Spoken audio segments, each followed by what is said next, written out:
Quel est votre meilleur allié pour conduire un véhicule confortable, économique, performant et surtout respectueux de l'environnement? Le système de refroidissement. Saviez-vous que le système de refroidissement de votre véhicule joue plusieurs rôles en plus d'assurer le refroidissement du moteur? Le système de refroidissement est responsable de maintenir la température normale de fonctionnement du moteur tout en permettant de tempérer l'habitacle en hiver. Et Dieu seul sait qu'avec nos hivers québécois, on préfère tous un habitacle bien tempéré. Plusieurs des composants du système de refroidissement méritent une attention particulière. Le thermostat, entre autres, va permettre au liquide de refroidissement de circuler à la température appropriée. Autrement dit, il permet au moteur de tourner à une température idéale. Un thermostat défectueux empêche le moteur d'atteindre rapidement la bonne température.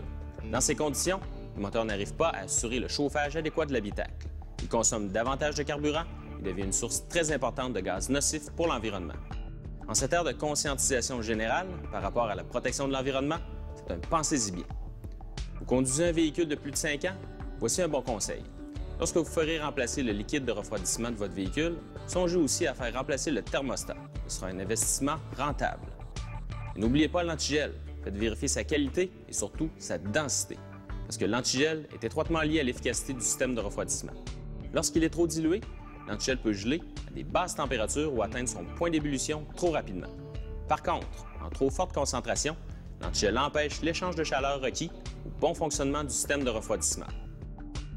Lors de votre visite d'entretien chez votre garagiste, le mécanicien complétera la vérification du système de refroidissement en vérifiant principalement l'état du radiateur et de son bouchon, des durites, de la courroie d'entraînement, de l'étanchéité de la pompe à eau, ainsi que le bon fonctionnement du ou des ventilateurs.